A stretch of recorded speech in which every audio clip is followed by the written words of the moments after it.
Hey Bookaholics, and welcome back to another Magic Systems video.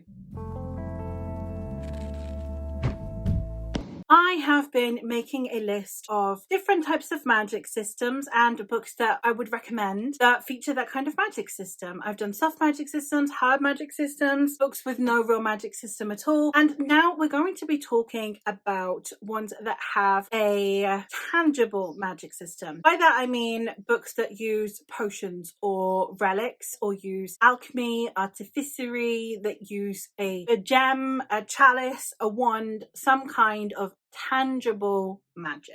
The first book that I'm going to talk about is one that details the kind of herby, potiony, medicinal style of magic, and that is Of Sorrow and Such by Angela Slater. This is one that has a witchy magic to it. We have a woman who is the town witch, essentially. She is the one that especially women go to for any kind of healing. They go to her if they have ailments with their menses, with pregnancy, menopause, and the like.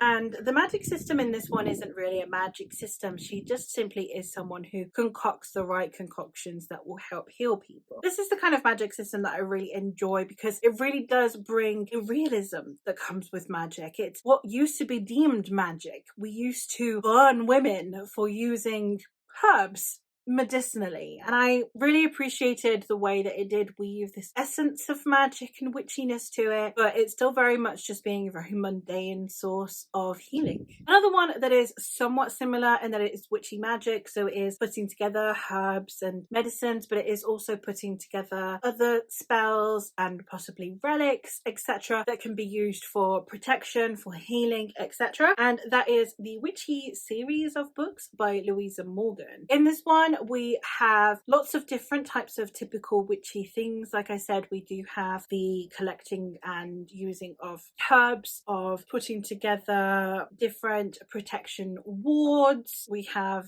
reading of tarot, looking into stones to be able to see the future, and all of the like. So I really enjoyed that aspect of this series because, again, I just love witchy magic because it always feels so tangible, so ascertainable. And I love the way that this series tackles this magic as though it is just simply something that we have lost from our ancestry as women's voices began to become suppressed, especially within the likes of medicine, for example. I really enjoy that aspect of this series, and if you're looking for some witchy magic that feels very ascertainable, I would highly recommend this series. One that deals more with poisons than with potions, but that does have a magical element to it in that aspect, is we have the Poison Wars series by Sam Hawke. This is a duology in which we are following a poison tester, and therefore we do have this element of almost potion-like vibes to it, of herby, potiony concoctions, and the way that it will possibly kill someone. But it's just the knowledge of how these different elements work on different people. It's immunizing yourself to poisons, and it feels tangible again in the sense of it's not really magic, but it feels like it in the way it's presented. It feels very potion-like. It feels very, let's put together these things to heal, to kill, to preserve something. And I really liked that element because, again, it feels very grounded in reality. It feels very tangible and realistic, while at the same time it still feels like when you were a kid and you're sat in the bathtub and you're pouring in shampoo and conditioner and body wash to make yourself a potion in the bath. It kind of feels like that. It's that tangible, realistic magic of what we think of when it comes to potions and poisons. Getting into the territory of closer to relics, really, is we have the manipulation of tangible things. In this case, we have the manipulation of silver, because in Babel by R.F. Kuang, we have silver, which can be imbued with certain aspects and elements which are pivotal to the colonial effort, and it is best wielded by people who are bilingual so that it is easier to overcome people who are of that language. It is dealt with in a very interesting way, and the magic system isn't very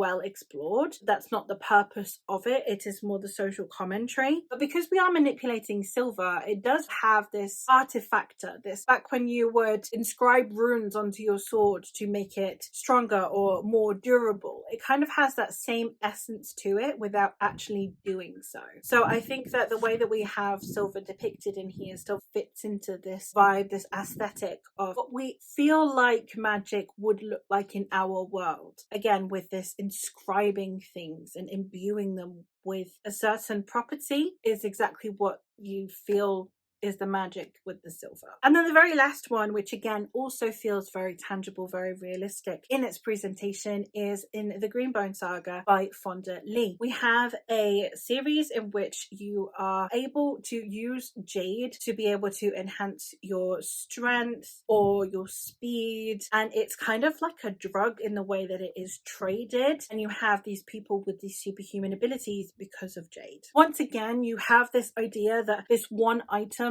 can enhance abilities or imbue someone with a supernatural ability through this specific thing. The tangibility of this one comes more, I believe, from the fact that it feels like it is realistic because it feels like drugs. The same way as having coke makes you feel like you have way more energy than you actually do. These are similar. So it feels more realistic, but in a toxic and negative sense, in a way that is very much trying to show that enhancing your abilities in this unnatural way is actually not a good thing. And also the fact that then that can become addictive, and the fact that then that can be used against you and to be able to manipulate an entire society. So I really like the fact that we have, again, once again, a realistic depiction of magic, and there's tangible, if I do this thing, I can be better, I can be stronger. I think really did enhance the way that this story tells what it's trying to do with its magic system. And there you have it. Those are 5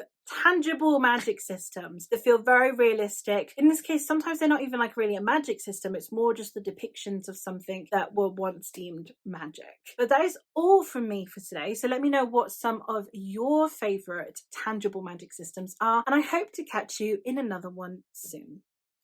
Bye.